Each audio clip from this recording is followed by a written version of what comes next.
So all of this is to point out that the thing that's been missing all this time is the Ark of the Covenant. And he's saying to them, it's not even going to come into mind anymore. It's not going to be mentioned. You're not going to think about it. When I restore Israel and when I bring you back into the land and set up pastors that'll feed you properly, and you're going to be above the nations, and you're going to be this kingdom of priests and all that Israel's looking for, they're no longer going to be referring to the Ark of the Lord. And why is that important? This is the last mention of the Ark of the Covenant. Okay. In the Old Testament, in Jeremiah 3. And it's proof that it's no longer going to be significant to Israel.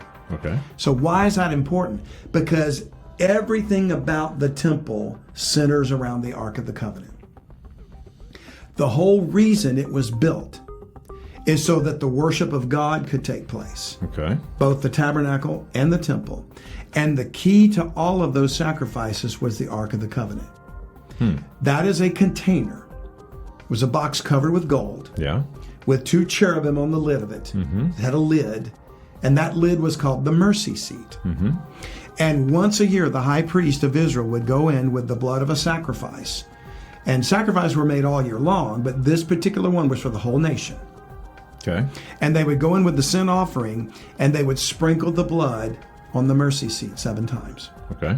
And then that was basically so God would remit sins for Israel, the nation, for another year. Okay. And it was obviously a picture and a type of Jesus Christ, who would eventually die and shed his own blood and sprinkle it on the mercy seat in heaven. Yeah. Because everything that was made on earth, both the tabernacle and the instruments in the sanctuary and in the temple, was a picture of something in heaven. Okay. A type.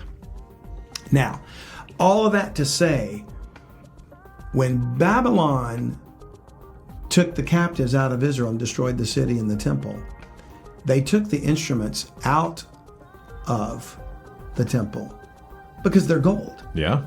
Yeah. There's no mention of the ark. So was the ark not there? It wasn't there. It wasn't there. We're going to look into that, and because that all ties into the new temple deception. Okay. Okay? So